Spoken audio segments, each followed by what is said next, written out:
Hey guys, అందరూ ఎలా ఉన్నారు? నేనైతే మీ అందరి బ్లెస్సింగ్స్తో చాలా చాలా బాగున్నాను. ఈరోజు మీ అందరినీ నా బ్యూటిఫుల్ ట్రిప్కి తీసుకొని వెళ్తాను. అది ఎక్కడ అంటే వీడియో మొత్తం చూసేయండి, మీకే అర్థమైపోతుంది. మేము స్టార్ట్ అయింది మార్నింగ్ 6కి. అప్పటి నుంచి క్లైమేట్ అయితే చాలా బాగుంది, బాగా ఎగ్జైట్గా ఉంది ఎలా ఉంటుంది అని. వెళ్ళే దారిలో అయితే మొత్తం పనసకాయ చెట్లు అన్నీ భలే ఉన్నాయి. అసలు మధ్యలో కొంచెం కొంచెం వర్షం పడింది.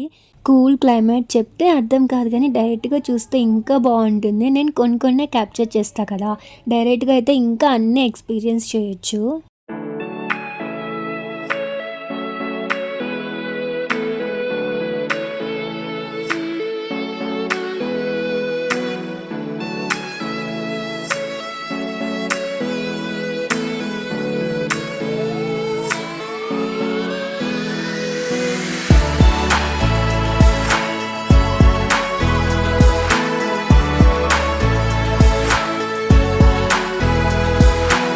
వర్షంలో కార్ జర్నీ అయితే నెక్స్ట్ లెవెల్ ఎక్స్పీరియన్స్. మధ్యలో ఒక వాటర్ ఫాల్ కనిపించింది, అక్కడ స్టాప్ చేసి అయితే బాగా ఎంజాయ్ చేసాం.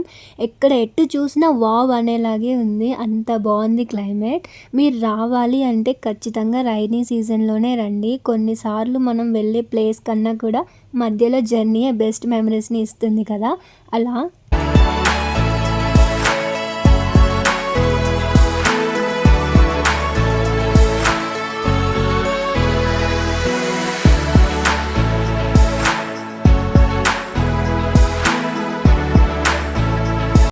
ఇంకా టెంపుల్ దగ్గర అయితే రీచ్ అయ్యాం. ఫస్ట్ నేత్రవతి రివర్లో నది స్నానం చేసి తర్వాత రూమ్ తీసుకున్నాం. ఒక రూమ్కి 500 తీసుకున్నారు. మేము జస్ట్ ఫ్రెష్ అవ్వడానికి తీసుకున్నాం కాబట్టి రిటర్న్ అయ్యేటప్పుడు మాకైతే 200 బ్యాక్ ఇచ్చేశారు. ఇంకా ఫ్రెష్ అయ్యి దర్శనంకి వెళ్ళాం. క్రౌడ్ ఉన్నారు కొంచెం. దర్శనం బాగా జరిగింది. ఆ శివయ్యని బాగా దర్శనం చేసుకొని బయట వచ్చాం.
మీకు వీడియో నచ్చితే లైక్ చేయండి, షేర్ చేయండి, అండ్ ఇలాంటి వ్లాగ్స్ కోసం మన ఛానల్ని సబ్స్క్రైబ్ చేయండి. See you in my next vlog. Bye guys.